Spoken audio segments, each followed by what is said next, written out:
What is going on, everybody? Welcome to another episode of the Beyond the Junkyard podcast. My name is. Hold on one second. I don't know what's going on. I think I have something. If I there we go. Okay, I've had technical difficulties today, so I apologize, everybody. I don't know if the intro actually played or not because, anyways, this is the Forbidden Door. um, prediction show. I'm your host, Junkyard James. With me, as always, he's back from his 1 week hiatus. Is Cody Marinera, and we got a jammed pack, pretty simple show for you, but it's going to be a good one, I think. So, how are you doing, my friend? It's been a week or so since you've been on the show, but how are you doing?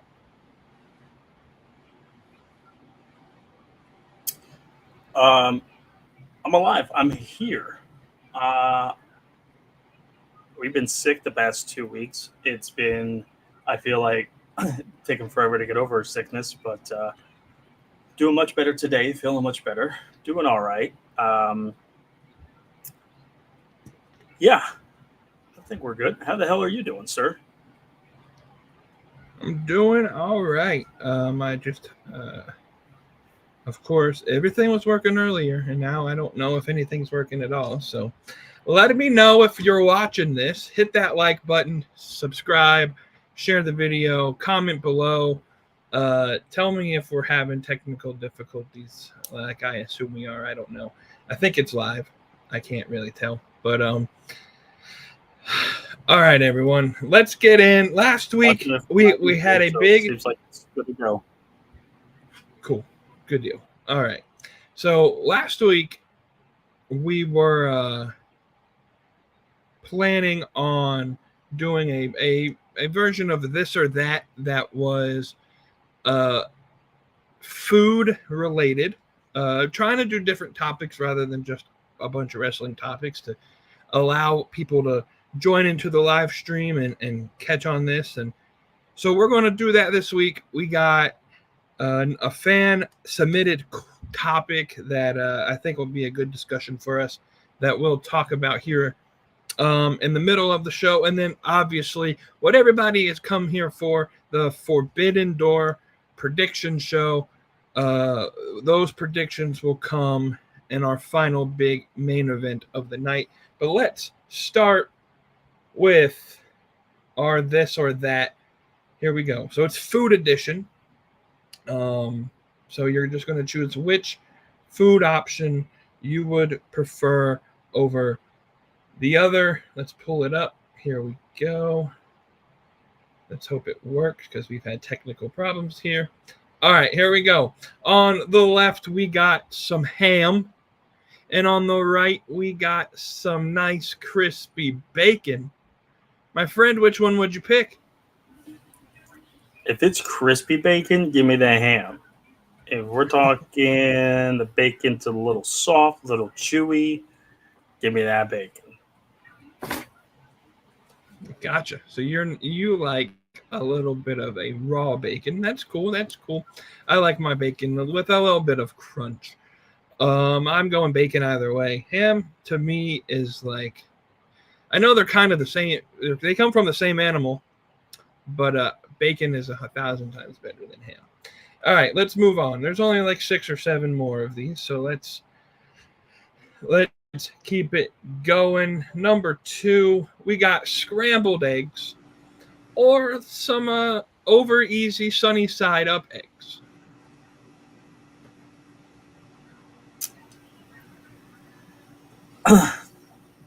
If it's between these two, I'm picking the scrambled. However, I used to be a guy that I didn't like eggs at all, and then I would eat scrambled for the most part. I'm not an egg connoisseur by any means of the imagination, but I have ventured out and tried some different stuff. My favorite kind of egg is a fried egg. Those are that is phenomenal. Um, but in this example, um, I'll pick the scrambled. That's fair. That's fair. I like both of these. I think it depends on what mood I'm in. and I guess what I'm eating with it. This isn't something like an egg isn't something I can eat by itself no matter what. If I had to choose one of the two, though, I think I'd pick the runny over easy egg. And obviously you got the toast with it. You can mop up the runny gooey yolk. It's pretty good. Just side note here, we're talking about eggs. Do you put ketchup on your eggs? I have tried it. I don't like it. If anything, the only thing I can really put on my eggs, hot sauce I can put on eggs. It's actually pretty good. But if I really don't want hot sauce, cheese has got to be a staple for the scrambled eggs. If I'm eating the sunny side up or a fried egg, I don't need cheese with it. I can just eat that eggs, salt and pepper. We're good. But my favorite thing is a fried egg with a bacon and cheese, or bacon, egg, and cheese with a fried egg, either biscuit or toast or bagel. Phenomenal. But no, I will usually only put hot sauce or cheese on my eggs. Gotcha. Yeah, I can do the ketchup. It's just, I don't know. I'm not a big fan of it. I did this kind of out of necessity once. I was at a hotel and they didn't have anything but salsa to put on your eggs. And it's okay. It's not great, but it's pretty good. It's probably better than ketchup. Let's move on to the next one. Here we go. All right. Waffles or pancakes, my friend? This is a heated discussion. Waffles or pancakes? I really enjoy both, but if I'm going to have to pick one, I'm going to have to choose a waffle. I don't know what it is, but I just love a waffle. I love pancakes too, don't get me wrong, but boy, I love me a waffle. See, I'm going to have to disagree here. I love me some pancakes. I go to IHOP a lot and get whatever specialty flavor pancakes they have. And they're I don't know. I just like pancakes over waffles. Everybody's like, they love waffles because, they have the little holes that the syrup sits in and whatever. I just throw the syrup on top of me, some pancakes, and put some chocolate chips in the pancakes, and voila, you got a fun little party. Like when I go to Waffle House, like I don't even get a waffle, to be completely honest with you. I get something else that'll probably gross people out, so I won't even talk about it. Now, see, I think that's more sacrilegious. You got to have the waffle at the Waffle House. It's got it in the name. What are we doing? I guess so. All right, number 4. A good old hamburger, cheeseburger, or a pizza. We like talking about keeping things saucy up on this show, so we had to throw a pizza up in here. Which one are you going with, my friend? I mean, listen, the Italian in me, I love a good cheeseburger, man, but you put a pizza in front of my face and it's I'm devouring it. I love pizza. I love pizza so much. Yeah, I would devour that pizza. That looks so good. Listen, I'm going pizza as well, and this is kind of my justification for it. You can go to any hamburger place, and they may season it a little bit differently or whatnot, but every burger almost essentially tastes somewhat close to the same. It don't matter how you cook it. It's going to taste pretty much the same. Pizza, there's so many different varieties. You have the Chicago deep dish. You have the Detroit style where they put the sauce on top of the cheese. You have which I've never had that, and I want to try Detroit pizza so bad. Continue. You have like New York pizza. You have like Connecticut has their own style of pizza. Within New York, you have different, like Buffalo pizza is made differently than like New York City pizza. And then you have there's so many different variations of pizza. God. Neapolitan, you got Sicilian. I mean, you got it all. So good.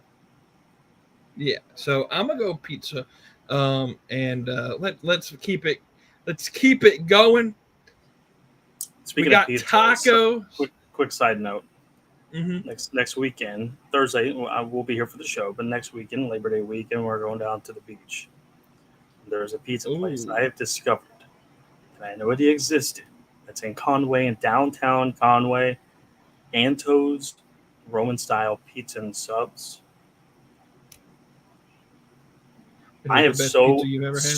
I've not had it yet. Next Friday, I'm gonna try it. I may have to do a food Okay. review. I don't know, but You got to do it. I'm so hyped for this pizza. I swear to you, I don't think I've ever been more hyped for a pizza in my life. The stuff I look on their social media looks so damn good. So I've got so much high hopes for this damn pizza. I may have to do a review of some sort and call it the Junkyard Pizza Review. I don't know, but the marinara sauce pizza review. We'll see, but I can't wait for it. Sauce it up. Yeah. Yeah. Speaking of pizza, there's a pizza shop up in Baltimore that Dave Portnoy checked out, and I want to go up to Baltimore just to try this pizza. It's called Frank's Pizza. He gave it like a 9, so that's pretty high for Portnoy. And their pizza looks freaking fantastic. But anyway, let's talk about what's on the screen now. We got tacos, and I think in specific those are Mexican street tacos. And then we got the good old chicken parm on the right.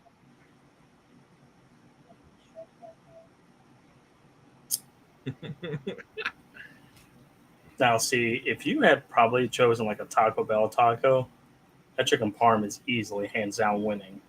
But the fact you put a good old Mexican street taco, and listen, there's a place in Kannapolis called Mr. Burrito. They got a great street taco.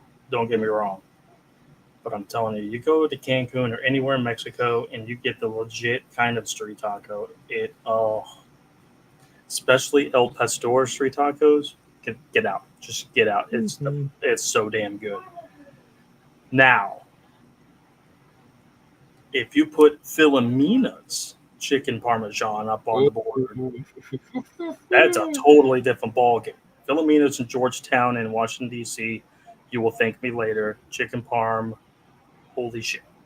Best chicken parm in my life. For this, I'm going to have to go to the street tacos. And it's hard to say that from being Italian, and the sauce is there. There's sauce on that chicken parm. It looks good. But you can't beat an original street taco.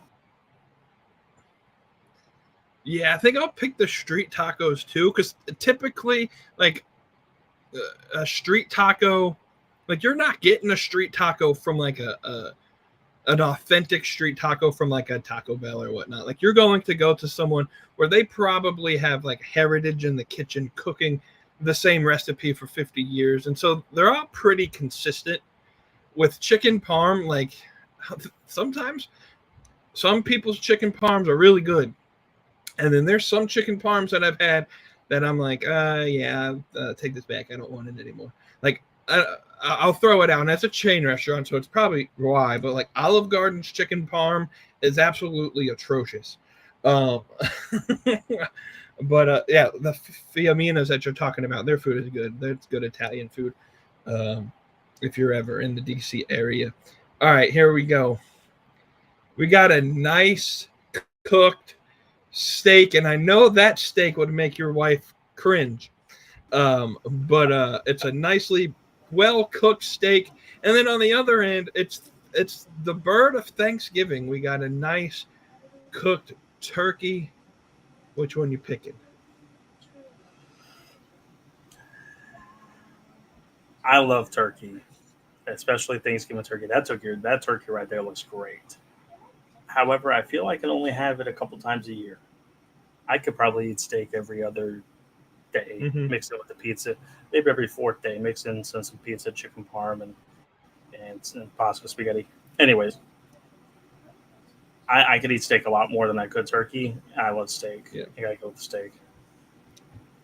Yeah, I think steak is so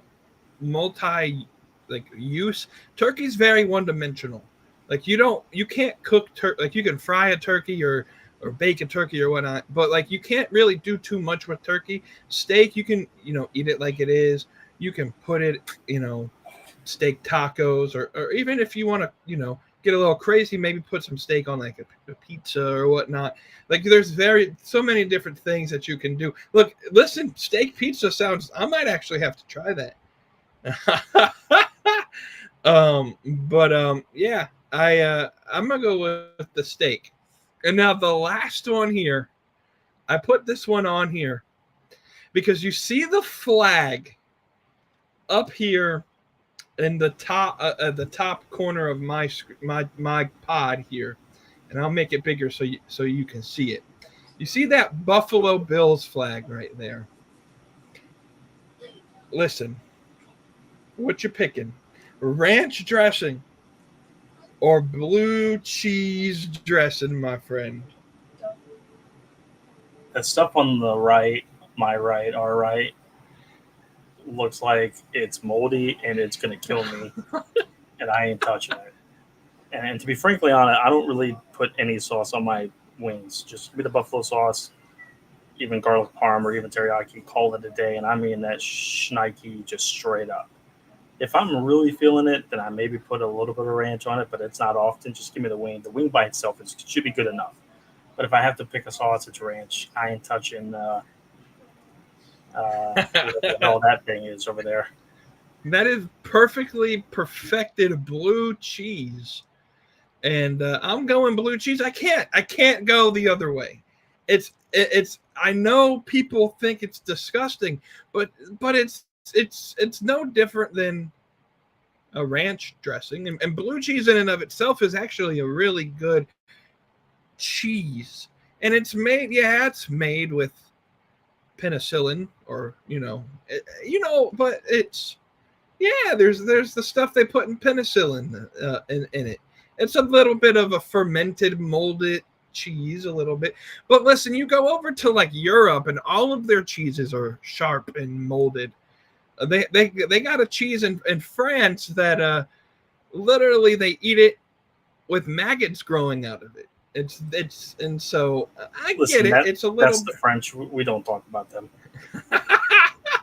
But listen, I gotta go blue cheese. I can't disappoint the people from Buffalo. By the way, this isn't a sports podcast, but the Buffalo Bills are going to win the Super Bowl this year. All right, let's talk about some pro wrestling.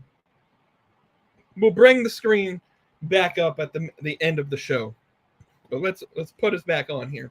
Let's talk about some pro wrestling. So I'm trying to be a little bit active on social media, which, by the way, all the links are in the description for all of our affiliate partners. Join our Discord. Follow us on our social medias. All of those links will be in the description or at junkyardmediagroup.com. You can find all the links there.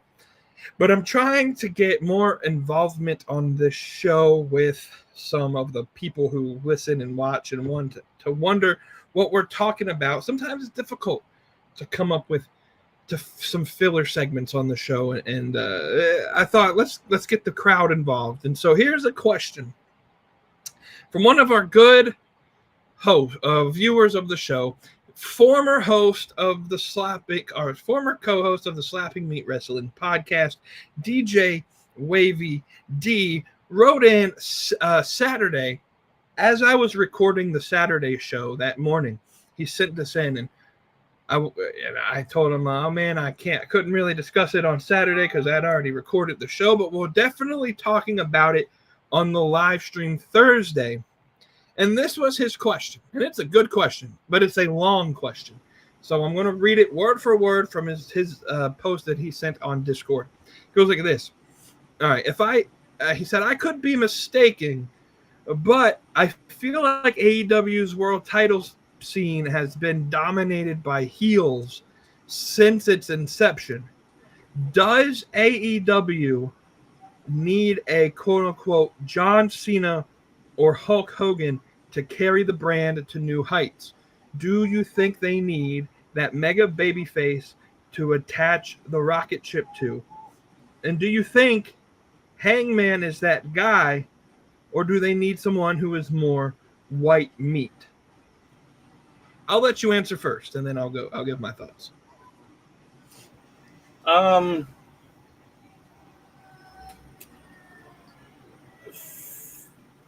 I don't think so.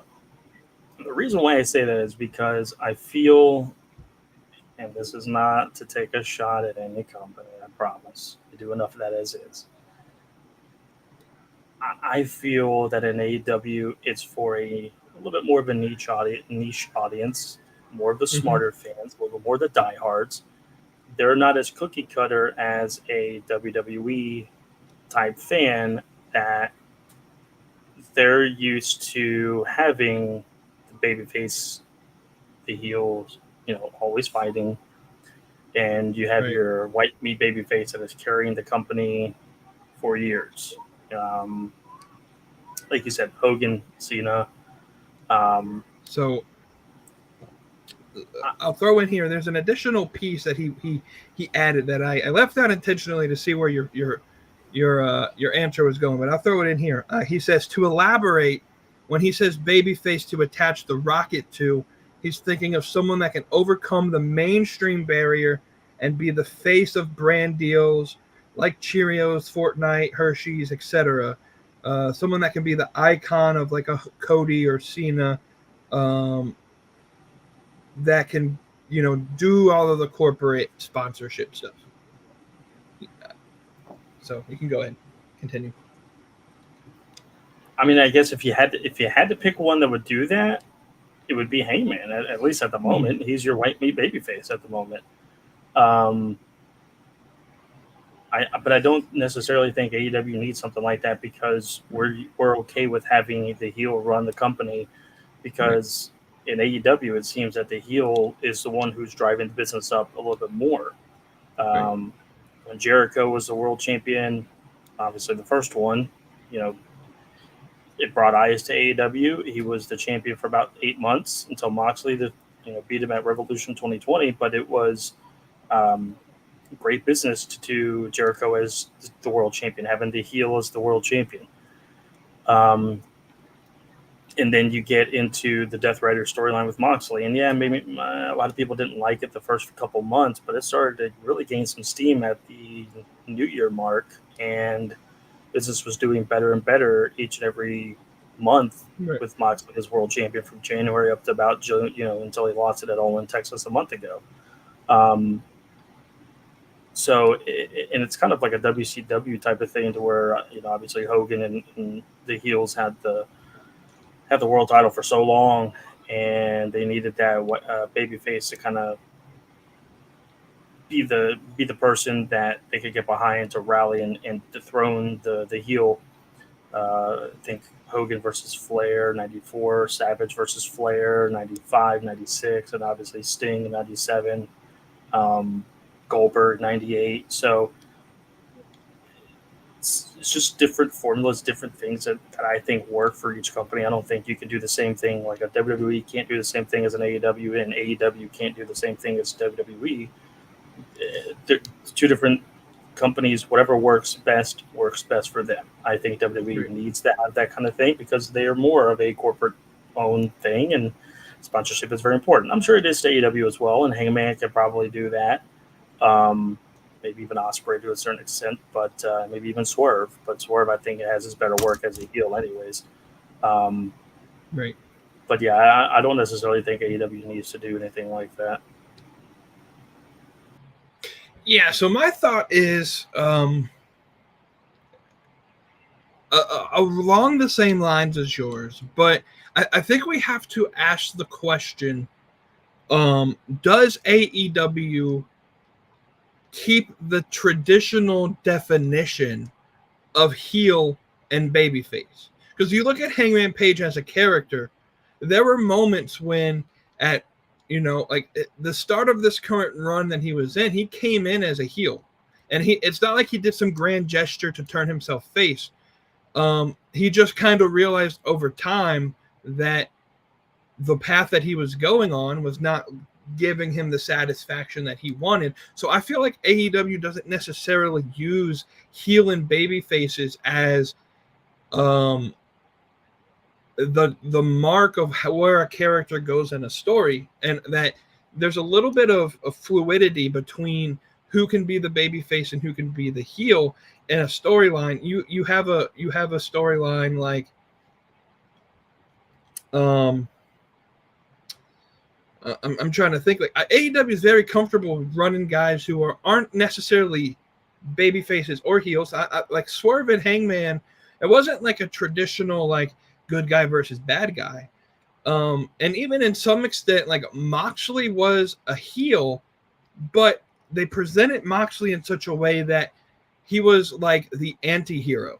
Like what he was doing was, in his mind, to better AEW or to rid AEW of the people that he felt was ruining the company, without realizing that everything that Moxley thought he was saving, he was actually destroying. And so I think AEW, in the first place, their characters are a little bit of a deeper character development than a lot of the cookie cutter WWE, Disney Plus type of characters, which again, like WWE, it works there.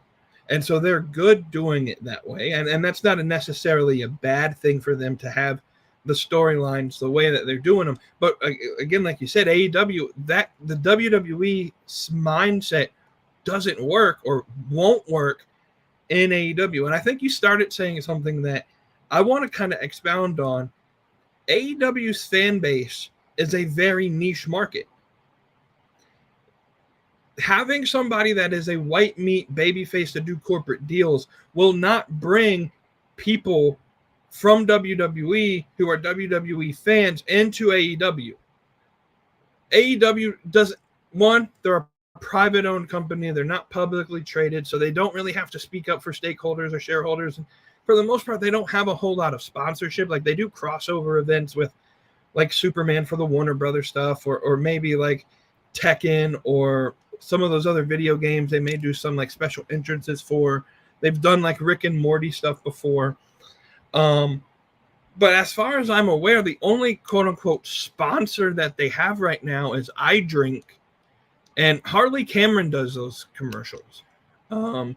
So it's not like it's something that is super front focused, whereas WWE, it is front focused. AEW, they win people over by displaying what makes AEW the greatest and what they're trying to advertise, which is the in-ring product.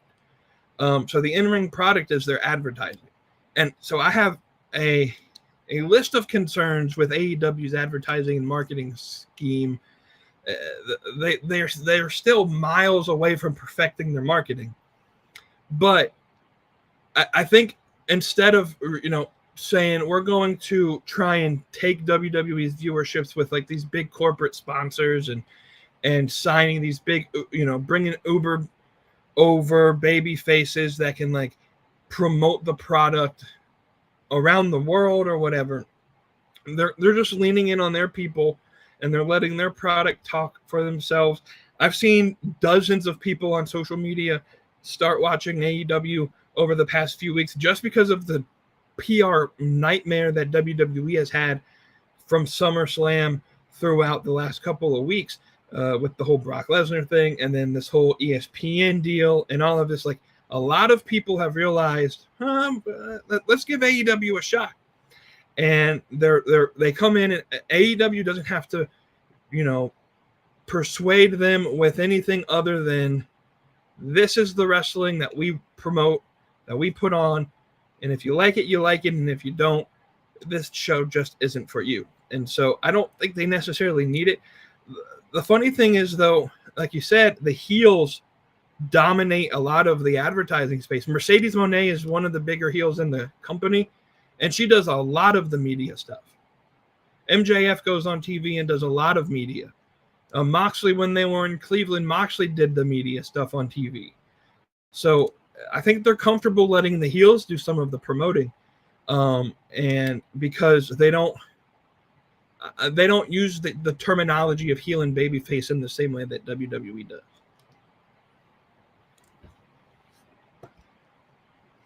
Any last words on this before we move over to what the people came for? And I agree with what you're saying. On a severe side note, I think that to kind of counter a little bit of what you had said about kind of the bad PR WWE has had over the last few weeks, that maybe AEW has garnered some new viewers to at least try them again or just try them for the first time. I think another thing is pricing people out. I mean, Mm-hmm. WWE isn't selling out a whole. They're still doing great gate numbers. I'm not saying anything regarding WWE's going out of business. Their business sucks. None of that. Right. But they're not selling out arenas like they had been. And I wonder if that's a Cody thing. I don't know, but in general, they're pricing people out. I mean, I saw something I today think that's the bigger deal. Yeah, I think that's the biggest piece is that it's not necessarily Cody or a Cena thing or even the booking, because some of the stuff that they should do in the ring, if they were to focus on the stuff that was in the ring, I think people would tune in and care more about WWE. But when they go out and they see, all right, I have to spend, I think I sent something to the group chat earlier that front row seats to WrestleMania next year are going for $70,000. That's literally where I was going with this. Who in the hell has that kind of money to spend on and I get it, it's WrestleMania, but like we were struggling to pay for the what $400 or $500 package that we bought in 2017.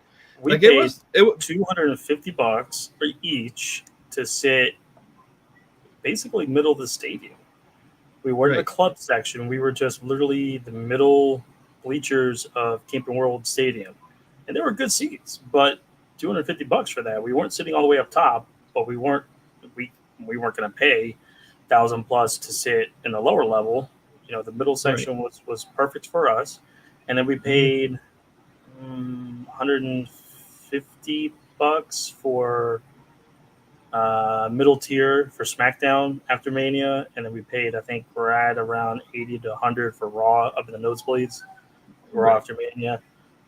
So like, but like what we paid, so like what we paid would get you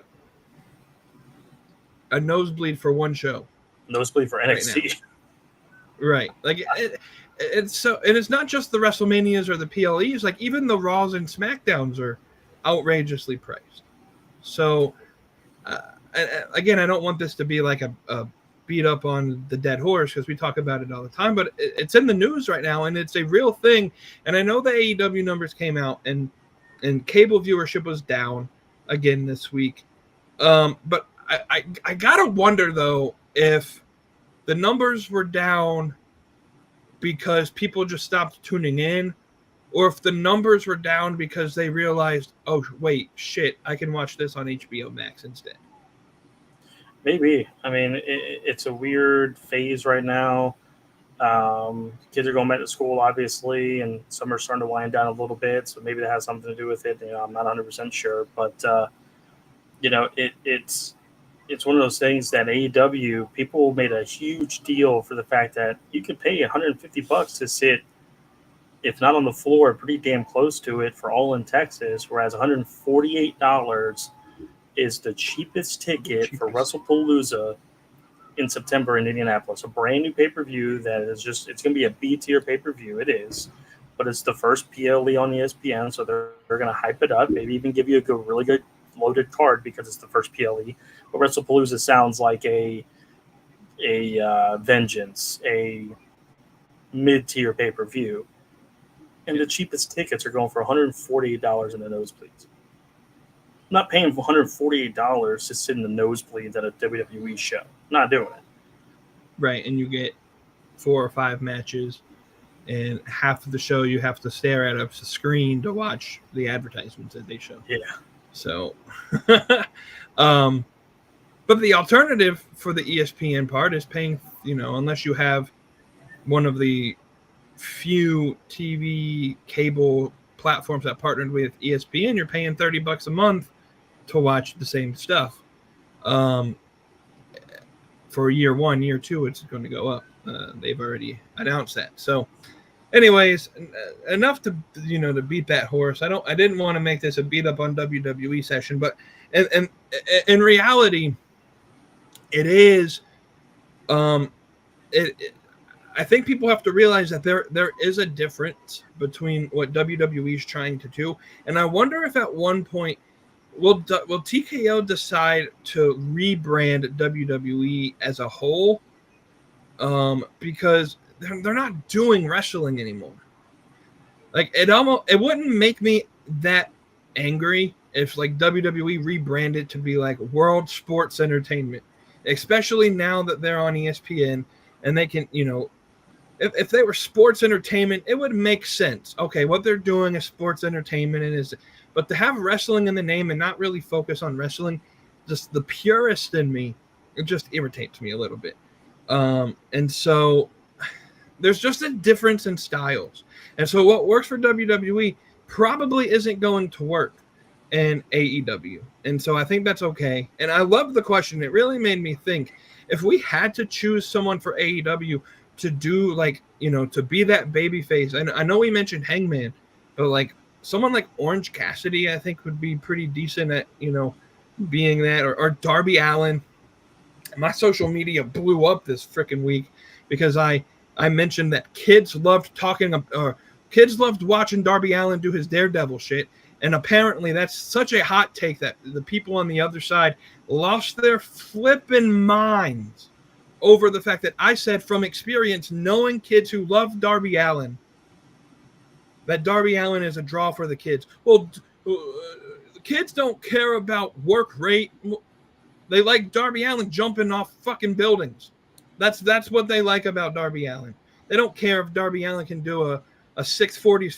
That's not what I'm saying. But anyways, let's get going to the prediction show. The prediction side of the show. I'll save my rant on what happened for the Saturday show. How about that? All right. So I apologize for you. I'm gonna show you the moldy cheese here while I get this pulled back up. All right, here we go. First match we're talking about. Who are we picking? The AEW World Tag Team Championship 3-way match. The champions, the Hurt Syndicate, fight FTR and Bro Dito for the AEW World Tag Team Championships. I got a bone to pick with this match, but I'll let you say what you got to say about this match. It's actually funny, you mentioned this, that, if you look at what some of the dirt sheet people are saying, they're, Hurt Syndicate's on their way out, things like that. And then they cut a great promo with them and Speedball. But it is interesting, I don't know what their status is, and I feel it's really too soon for them to leave. I think they're doing really good work, and I guess time will tell. One part of me thinks that maybe this is the way that they lose the tag belts and they still look strong leaving and they're gone. I don't know. But most of the dirt sheets were predicting FTR to beat them for the titles one-on-one or team versus team. But they threw a little bit of a wrench last night with the double count out, or the draw, and now it's a 3-way.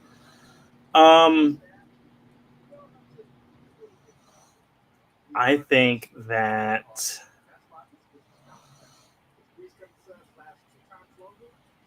the entire thing is a work, and I think that the Hurt Syndicate are going to retain.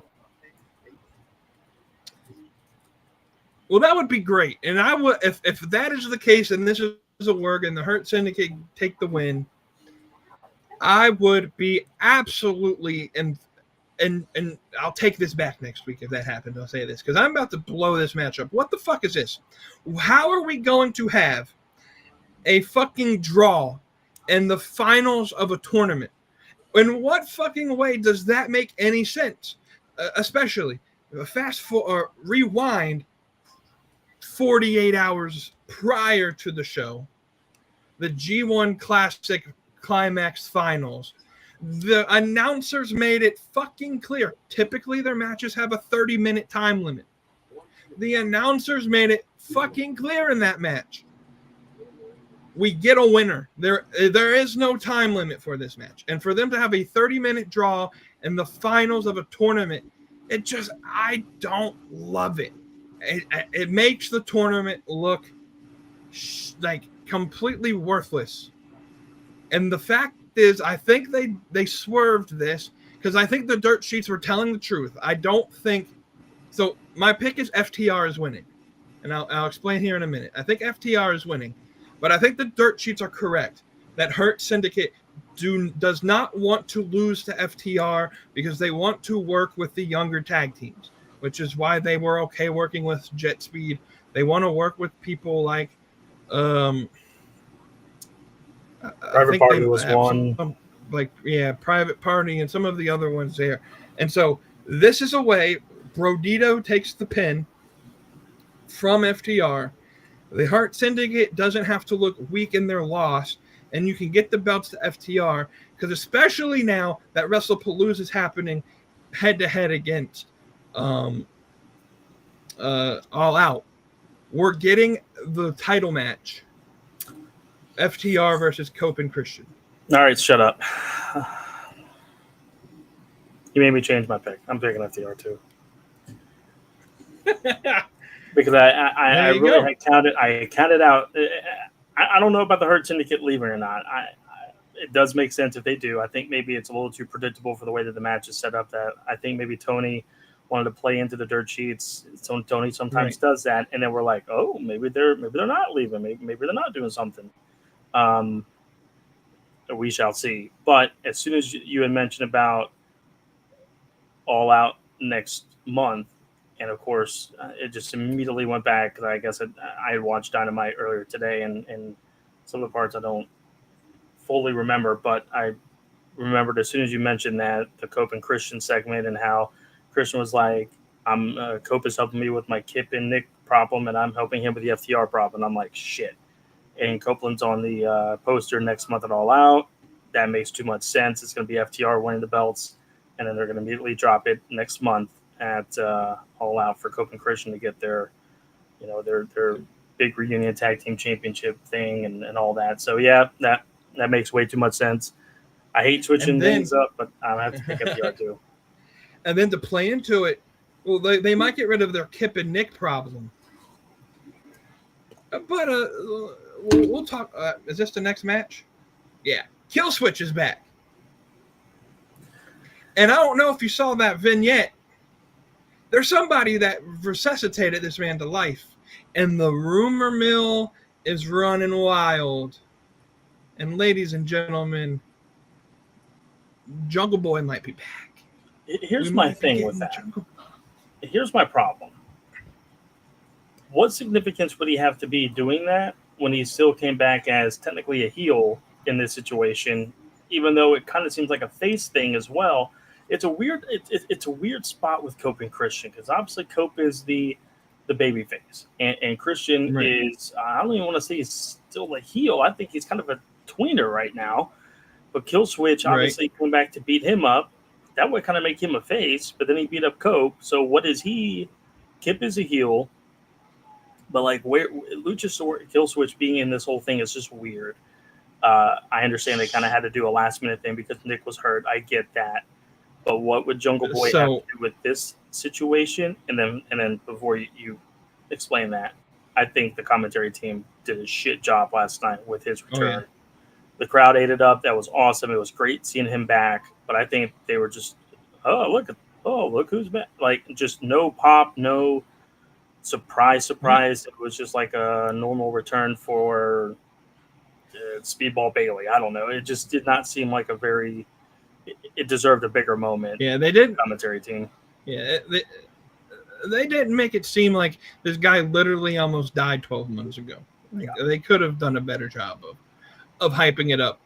So to fit in the Killswitch thing, go back to that middle segment there to where I talk about like this. I guess is a perfect example of WWE not necessarily using the traditional heel and face gimmick, and they're comfortable with people kind of riding the line of like, to somebody, Killswitch is the good guy beating up Cope and Christian, but to others, they're the bad guy. And so AEW allows the fan to decide which route they want to where they want to put Christian and Cope. And because, I don't know. I think it's a good they had to bring Killswitch back with Christian Cage in some way, because the way that he left, Christian Cage, I think, kind of, and they really couldn't play it out right because of the medical emergency he had.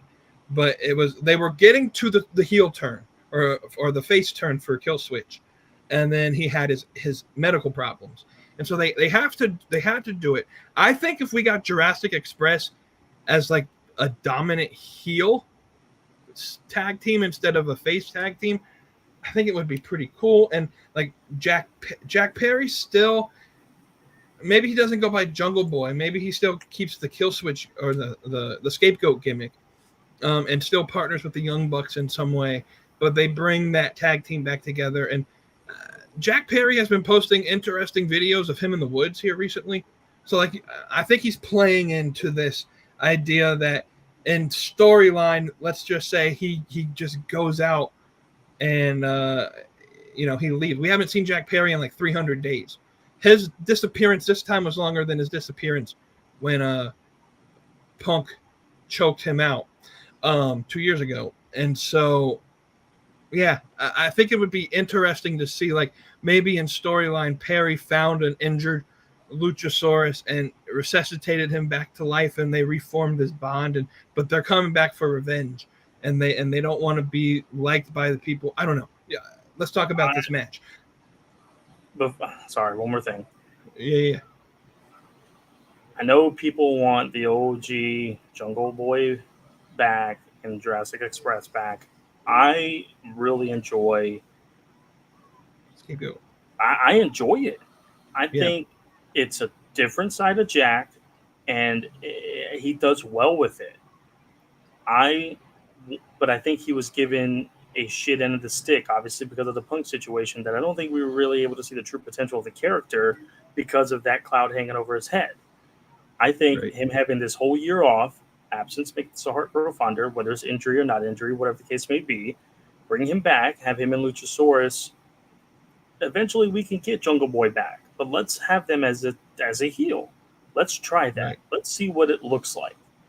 And if it turns out that it's just not working, absolutely we can just make it happen, make a switch, and then have them be back to OG Jurassic Express without Marco Stunt. But I want to see that as a heel. I think that'd be great. I think Jack just wasn't given a fair shot with that scapegoat gimmick, and I think he could really capitalize on that opportunity now as a second go round. Now back to the match. Yeah. All right, let's talk about this match because we had a switch up. It's Cope and Christian against Kip Sabian and Nick Wayne. Nick Wayne said last night that he broke his foot, and so Killswitch takes his spot in this tag match. I think we got a Seth Rollins situation on hand, and he's faking us out. He's not really hurt. But I still think Hope and Cage get the dub in this match. I think the whole idea for this match is to see if Copeland and Cage can still tag team before giving them just the title opportunity. You have to give them a reason to have a title opportunity. And so I think at some point, let's just say Cope and Cage get the win over them, and then Nick Wayne comes out and beats up somebody, and maybe we, keep them around, or maybe at that point is when Killswitch turns face and turns on Sabian and Nick Wayne. Who knows where that goes? But I think Cope and Cage get the dub in this match. This is just a way to get them a win, and that way they have some momentum leading into All Out. I totally think, even if it was Nick Wayne or now Killswitch, I think Cope and Christian are getting the win as well. I think that by them, even if it's not a work with the Nick Wayne situation, it gives them the opportunity to hold on and extend this out a little bit further and either have a match on Dynamite or Collision or whatever will lead to Cope and Christian winning against FTR and potentially the tag belts, that they're still not done with Kip and Nick, and they can save that match for Wrestle Dream in October, or, like I said, a Dynamite or a Collision. But I think that that this story of the Cope and Christian thing is they kind of still trust each other, kind of, but they're still like not fully on the same page. And it's like, maybe the more that they tag team and the more that they team up and potentially win, that they're starting to gain more trust, and it leads them to winning the tag belts. And it's like, oh my God, we still have it. We can still do this. And we get that big hurrah moment of them, teaming again, potentially winning the tag belts and going from there. But yeah, I got Coke and Christian winning as well. All righty, let's move along. We get this match. I don't know what's going to happen with it. I assume this is going to happen after the main event, which would be. You would think, but the lights out, unsanctioned steel cage match, and there's a lot of talking points about this match. One, Hiroshi Tanahashi can barely walk. I watched him walk down that ramp, and I'm like, buddy is struggling right now, man. He is on one leg. Secondly, Will Ospreay needs neck surgery. This is a crazy match for him to be in right before getting neck surgery, which, by the way, that's probably going to take Will Ospreay out of action for 12 to 15 months. So I hope to God at this time next year, he's back, because I think that's going to be his push for the world title, the world championship. I think he wants it next year at All In London. So, I mean, well wishes to Will Ospreay.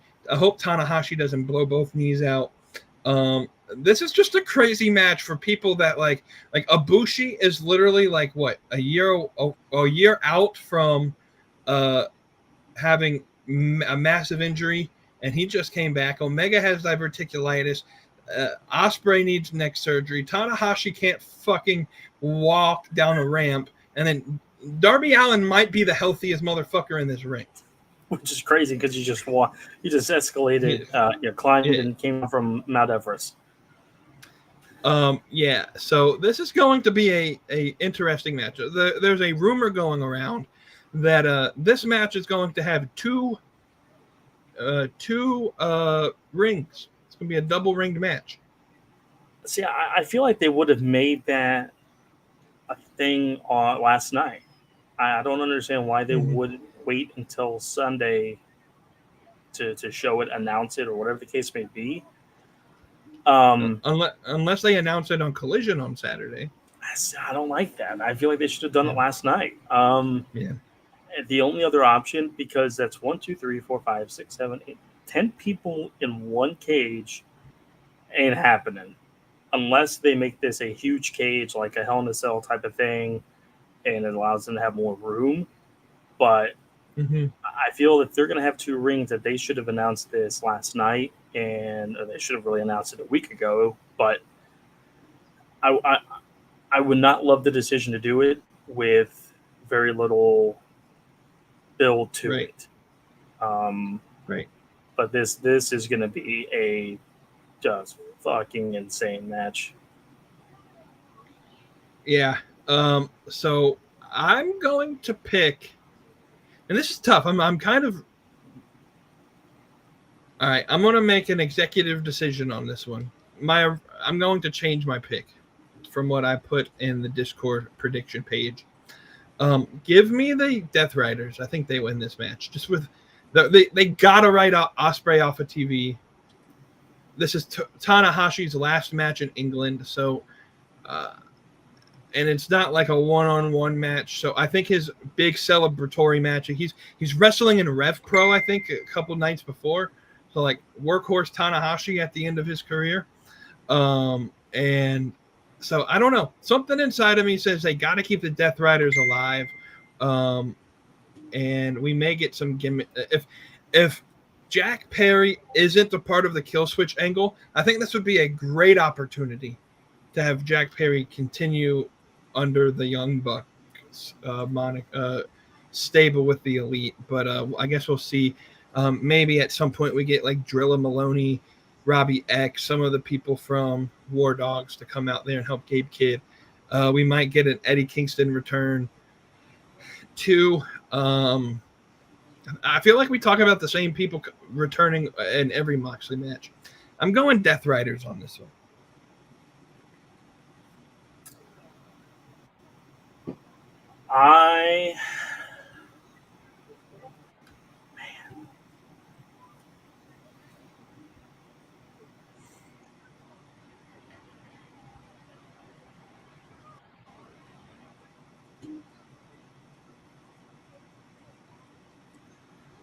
Man, this is tough because I think that the faces could win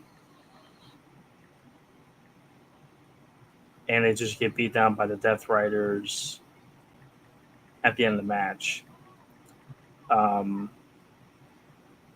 but I think that this is just a way that even though the Death Riders have lost everything, that they still have an ability to either one up the faces or via Jack Perry, or I don't know. I initially was going to go with the faces and say that I think that they can win, and it's just going to be a beatdown from the Death Riders to end them. But Hiroshi and Jet Speed won last night, and even though the heels came out and beat down the faces, Darby came out and beat them all up. So the faces won the match, and they stood tall at the end of Dynamite. So I think I'm going to have to go with the Death Riders too. Especially with 2 or 3 people getting ready to be off TV for the next few months. We're not going to see Tanahashi again, I don't think.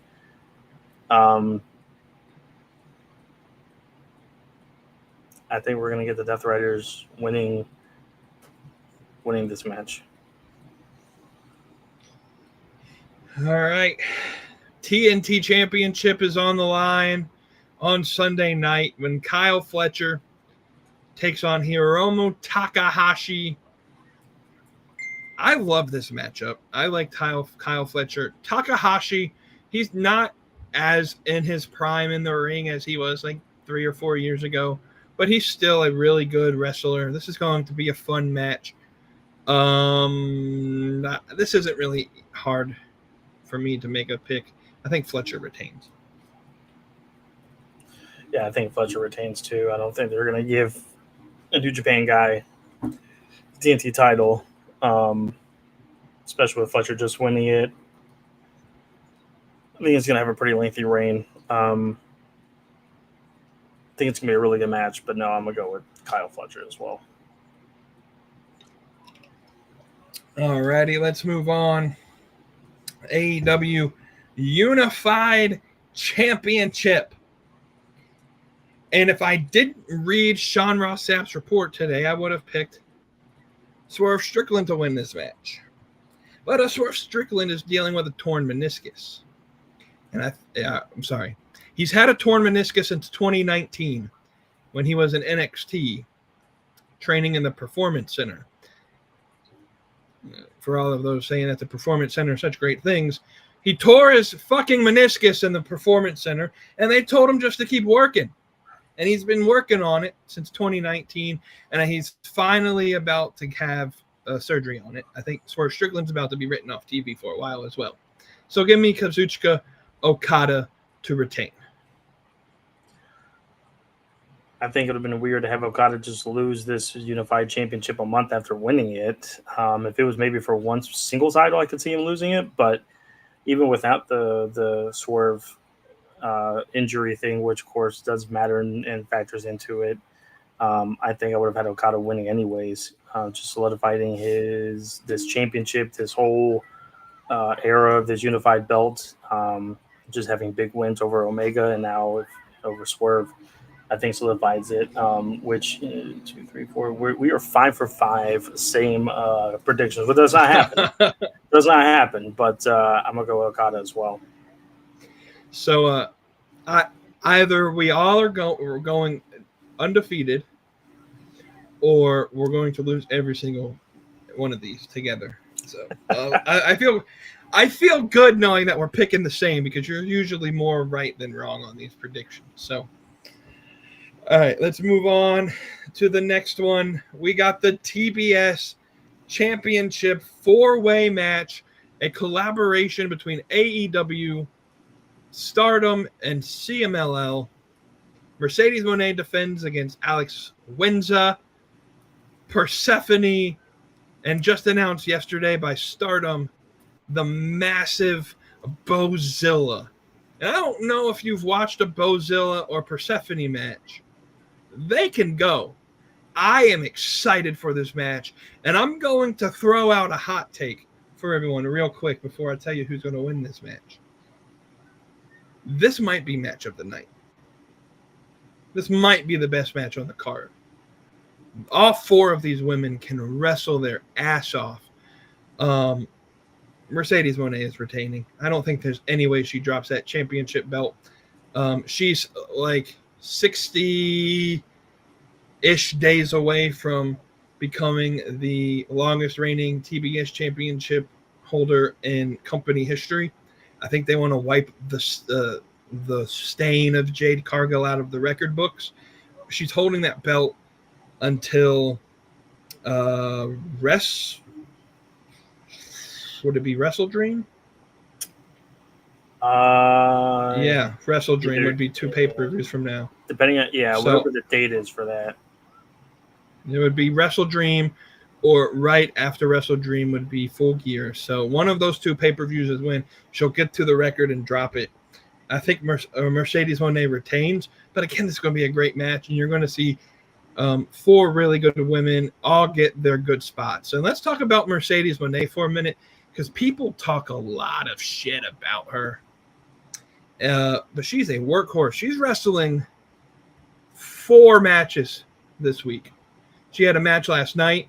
She has a match on tomorrow night for the Rev Pro Championship. Match night 2, she has a match for the Rev Pro anniversary show that Saturday, where she's wrestling in a tag team match. And then Sunday, she has this match. And then to talk about what she means to the companies that she's working with outside of AEW, the owner of Rev Pro had the following quote to talk about Mercedes Moné. I see how much of a draw every wrestler that advertised for Rev Pro is, and Mercedes is off the charts. You keep that belt on Mercedes as long as you can, because you've got a cash cow. She's making money for a lot of these indie promotions. That's why she's 8 belts Moné. There's a possibility she becomes 9 belts Moné over the weekend. She might win another belt, and I think she does win the 9th belt, because she makes a lot of money, and she really cares about the industry. And so I think you got to give Mercedes. If you hate her on a personal level, that's whatever. But on the inside the ring, she's one of the best to ever do it, if not the best woman to ever do it. You got to give her props. Give me Mercedes to win this match. Yeah, I don't think there's much else to say besides that. I think it'd be kind of interesting if Alex Winter won the match. But it would be fun in her home crowd. It would be.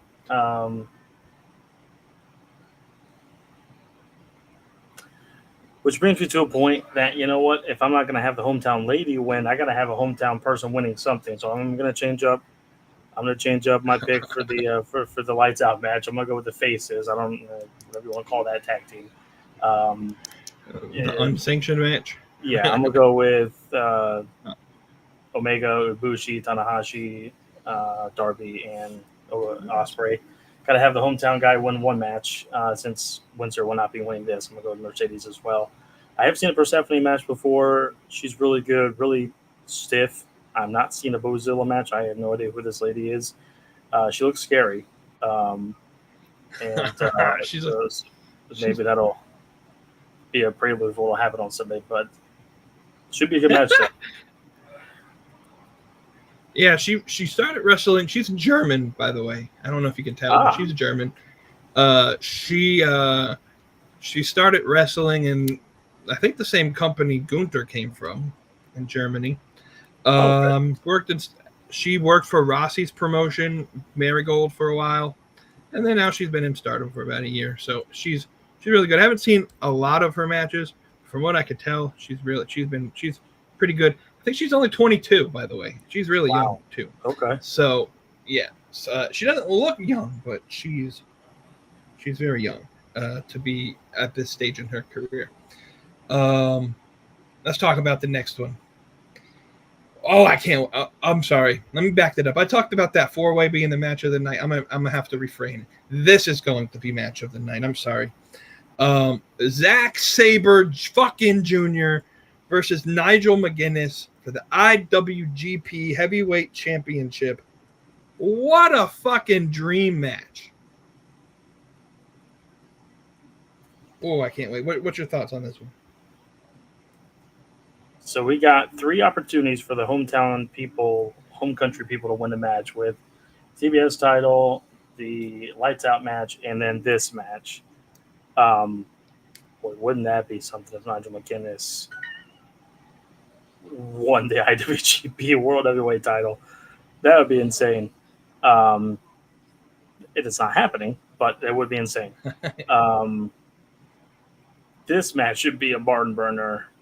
This match should be the epitome of British wrestling. And I think this would be just a phenomenal match. But Sabre Jr. is retaining. Yeah, I think Sabre gets the win. Kind of the same reason with Kyle Fletcher not losing to a New Japan wrestler.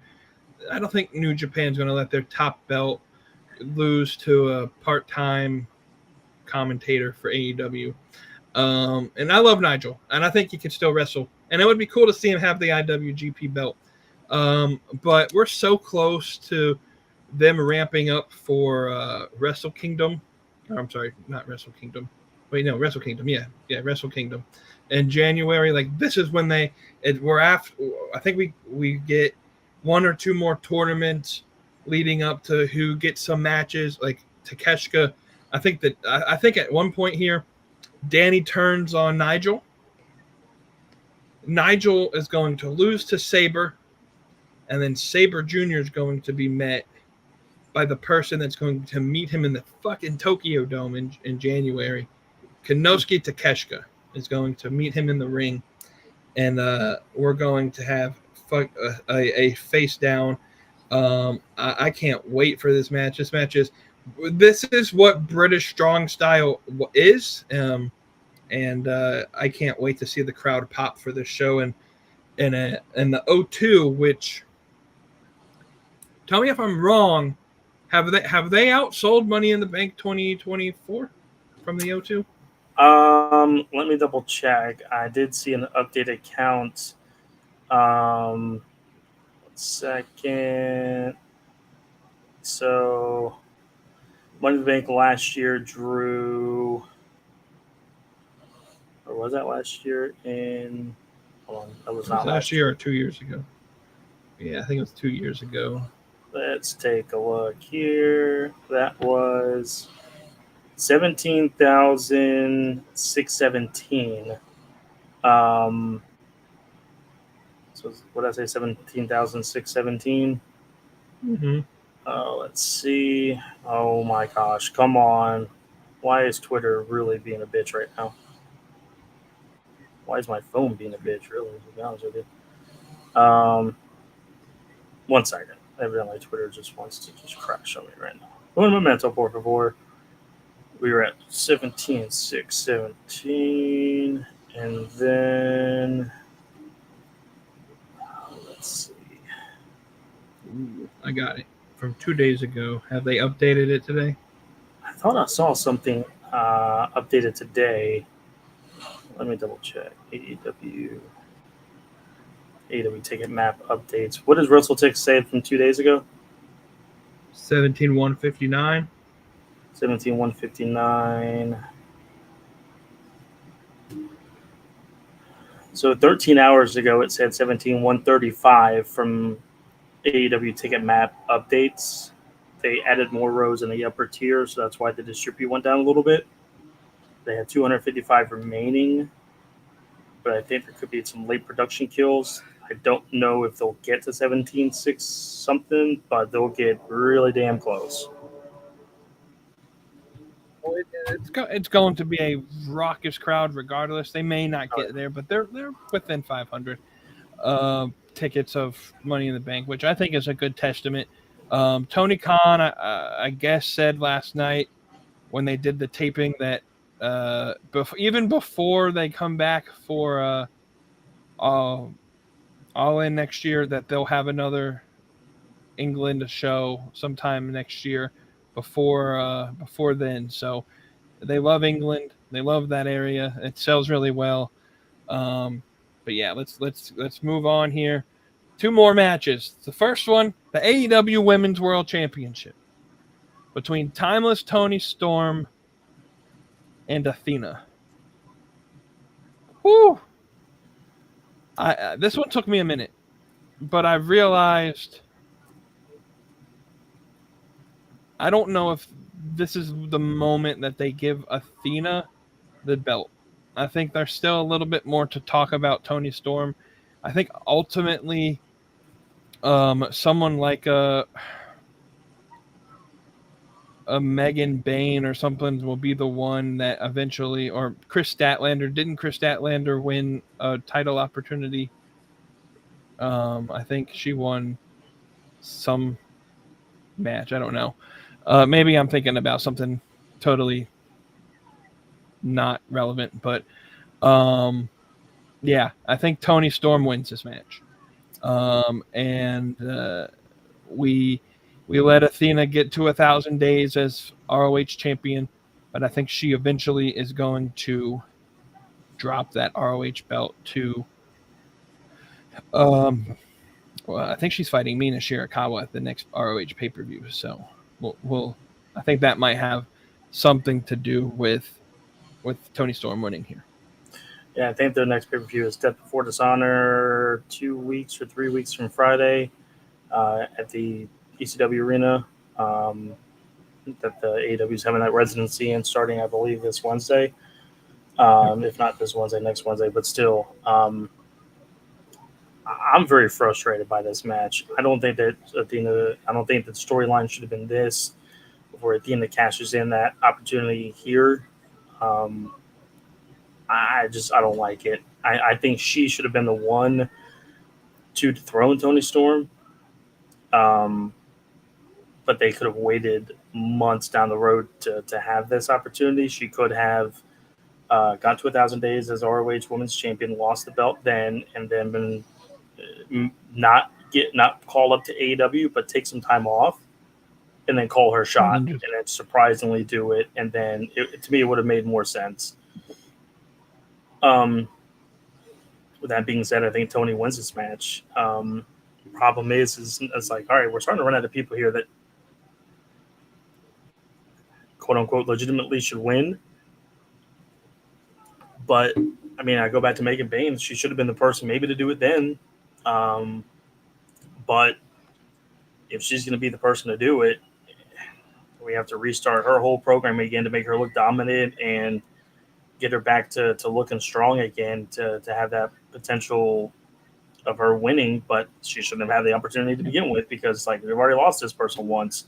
I just don't like the way that the booking has been between Megan and now Athena for this belt. Both of them could easily be the ones to dethrone Toni, but I feel like this program shouldn't have happened now. But yeah, Toni's going to win. The only thing I can think happens, because like you said, I don't know how Megan Bain just automatically jumps back into the top spot, but a thought just came into my head. We're in England. Like, does Jamie Hayter come back? That's a good one.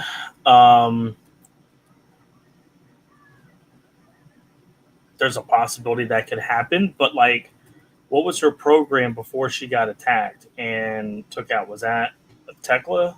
Was that? Man, it's been a minute. I don't remember who took out Jamie Hayter, but I feel like she's going to automatically go for that. Right. It would make sense for her to come back at this show with it being in her home country. Maybe the TBS title, she can do that and make a push for Mercedes. Right. But yeah, I'm not 100% sure as to what. Yeah, and then there's a unless we get like a free agent that I don't know that we've signed show up, or the only other name I could think of is like who could show up and immediately be put back in the world title scene without having to do anything, and like how big of a pop would we get if Britt Baker came back? I don't know how big of a pop she would get in England. I know if it was Soraya or Jamie Hayter, they would get a big pop, obviously being English girls, but I'm sure Britt would get a pop. I just don't know how big it would be. I think it would be bigger in the States for sure. Yeah. But you could still have Jamie come back and not interfere, but come out at the end of the match and see she's back and maybe present a threat to Tony. It would make more sense for Jamie to be a face to face somebody like Mercedes. But if we're trying to get to that dethroning of Jade Cargill's record, we got to get to October, I think. Right. So that means that you should not have Mercedes versus Jamie at All Out. It would be a big match, but eventually you're going to start running out of people of, okay, who makes sense to be here, who deserves a push, who earned it, good timing, makes sense. Right. You can't just put the belt on anybody. So it's a little bit of a tricky spot for both belts, but like I said, I don't think this match should have happened to begin with, but no, the booking is a little weird.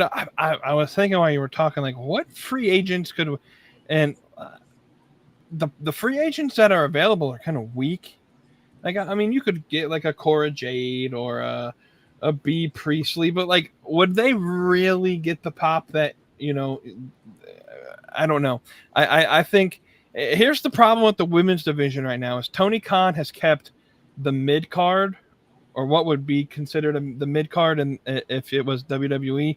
I know AEW doesn't really technically like that term, but they've kept the lower card kind of on a hiatus because they're waiting for somebody to come back due to injury so that they can run this freaking tag team tournament. And so Tony is just trying to find any way possible to keep these women relevant. And he's just throwing random 8-woman tag team matches and all of this, trying to keep the tag team scene relevant for this tournament to happen. And it's like there's got to be a payoff to something. And there's just a lot of mumbo jumbo scrambled mess in this women's division right now, and it's very not clear what direction anybody's going in, because like Tekla I think could beat Toni Storm and it be legit, but what has Tekla done in the ring to give her that opportunity? Like, she's been doing trios matches for the past 2 or 3 months, so it's just tough to give anybody outside of Athena or one of those people an opportunity. And then I think there's always that off chance shot Athena does beat Toni Storm, and then she holds both belts, and then maybe like a Billy Starks turn happens on Athena, somewhere maybe at the Dishonor pay-per-view. So who knows? It's very convoluted with the women's stories right now, and I hope they clear it up sometime soon, because it's been that way for a little bit. And the women's scene in AEW, if they give them the time, man, it would be really good, because they got a lot of really good women. So then we get to what I assume would be the called main event. Obviously, like I said earlier, I think the non-sanctioned match will be the last thing we see, but it's non-sanctioned, so AEW isn't sanctioning the match. It's not officially a match, so it's not the main event. This would be classified as the main event. The AEW World Championship match between Hangman Page and MJF. Last night, Hangman Page, to save Mark Briscoe from dying a fiery death, told MJF he didn't have to sign his contract. I don't like this booking. It seems very interesting just right before the show to pull this move. I'm not a big fan of the story leading up to it. But I'm intrigued by this matchup because MJF and Hangman Page work really well together. The reason I don't like the booking is because it almost tells the story that Hangman's retaining here, because MJF still has the contract. And so why would he need the contract if he was going to win? And so I got to go with Hangman Page winning, just simply because story wouldn't make sense if MJF Maybe it would if he held the belt and the contract, so that if he ever lost the belt, he could use the contract. But like I'm not a fan of it, and so I gotta say Hangman Page retains here. I don't love the story going into this match either, but I do like the non-use of the clause for this opportunity, for the fact that it still aligns with my prediction that Hangman is going to MJF's going to cash in at World's End and get the world title there, hold it until August when Ospreay comes back and gets a world title shot at Wembley Stadium, and that's where his crowning moment will happen. What would be funny is if MJF loses and then immediately cashes in the belt and either loses again or wins again. It would just make it a cluster in a way, but it'd be funny. But yeah, like you said, it kind of makes it more. It just makes it a very predictable outcome that MJF's not going to win this match, and it's kind of all for nothing in a way. But I kind of wish they did this for Athena too, because it's like I feel Athena could be the one to dethrone Toni Storm, but like I said, that match shouldn't have happened. They could have let her lose the ROH title, keep her off TV for a little while, and just like not making anything of it. And then bam, she shows up randomly and wins the belt. But yeah, it's a little too predictable with this match. AEW is typically not a very easy company on pay-per-views to predict things, but I think this is a little too predictable. And I mean, the Hangman's going to win. Just won the world title. I don't think you're going to have him lose it less than a month later or right around a month later, which means going off of our predictions that only one match we have different. That's not often that we pick so many of the same people, but I think with Forbidden Door, it just makes it a lot. It just makes it a little bit of an easier pay-per-view to predict because it's an AEW. It says it's AEW and New Japan collaboration. I get that, but like most AEW talent is going to win if it's against another company's talent, unless it's the world title for New Japan. But when you pit two AEW people against each other, it makes it a little bit tougher. But yeah, I think this match is just a little too predictable, and Heyman's going to win. Alrighty, everybody. Let us know what you think happens on Sunday. I'm not a fan that this is a Sunday show. This just was a Saturday show. Should be one of the last Sunday shows of the year, though. I don't know if All Out's on a Sunday. I think it is. No, I don't know. It's on a Saturday. Saturday because they're running a pay-per-view head-to-head with it. So those will be the last Sunday pay-per-view for a while, until maybe Revolution next year. So that'll be nice. One last thing I got to talk about. I opened up social media just a minute ago. Australia, are you ready for round 2? Something big is coming very soon. AEW Australia 2026. Join the waitlist now.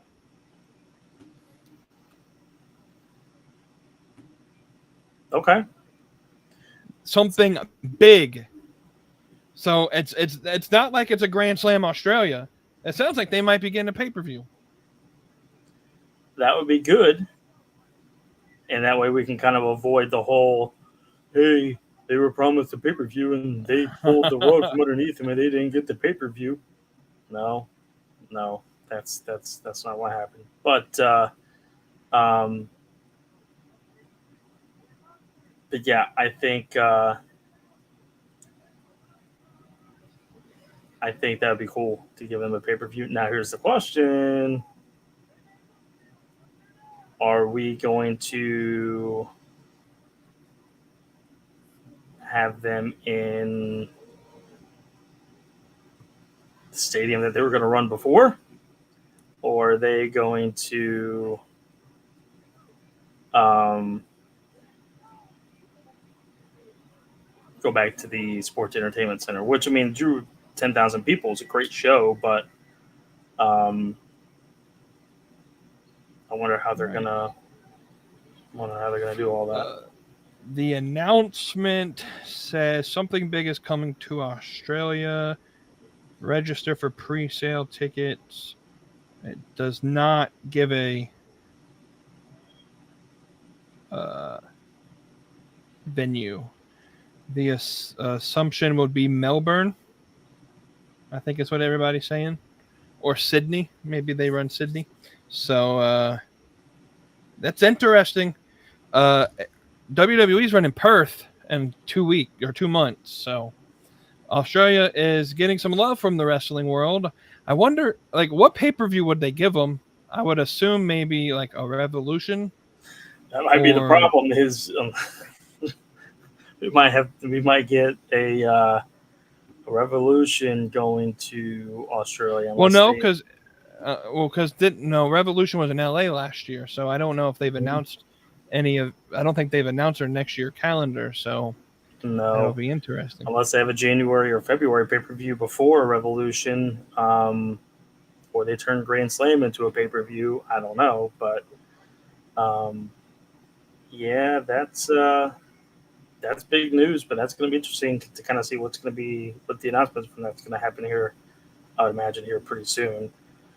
That should be interesting to see what happens in the next few days, weeks, months, and leading up to that. I wonder if we get any news on Sunday, any further news on it at the show. Because that's London was where they announced Australia the first time. So I wonder if Tony Khan makes a big deal out of it on Sunday. But this was the prediction show. I love these international crowds. The crowd in Glasgow last night was fucking great. I heard the crowd for Collision was just as good because they taped that, I think, at the same time as the Dynamite taping. So Sunday night we got here. I'm going to leave it off to you, my friend, to say the final words, and then we'll be out of here. Well, fun prediction show as always. Should be a fun, exciting show on Sunday night, Sunday afternoon, actually, for us, which is pretty cool that we can watch a 4-hour pay-per-view and be done by 5 or 6 and still have the night to do stuff and not stay up until midnight watching the pay-per-view on a work night. And for us here at this household, a school night. Right. So if you have kiddos that are either in school or getting ready for school, God bless you. As parents, we made it through the summer. We can finally let our kids back in the hands of strangers and let them deal with them for 8 hours of the day, sometimes 10 if they stay after school, while we work and try to, de-stress ourselves. With that being said, have a great weekend. Make sure that the kiddos, if they enjoy it, mine doesn't, so we get more of it. But if they enjoy any kind of sauce, whether it's sauce on your wings, whether it's condiment sauce you dip your stuff in, or if it's sauce you mix in with your food, like a chicken parm or spaghetti or eggplant parm, a lasagna or pizza, regardless of the fact, make sure you guys eat the sauce. But most importantly, stay saucy. We'll be here on the Saturday morning for the Saturday solo show. We'll see y'all next Thursday for the live stream. Enjoy wrestling this week. Apparently WWE has a NXT pay-per-view on Sunday too, so enjoy that if you're going to watch it. Heatwave, yep. So knowing Tony Khan, he'll run this show right until the start time of Heatwave.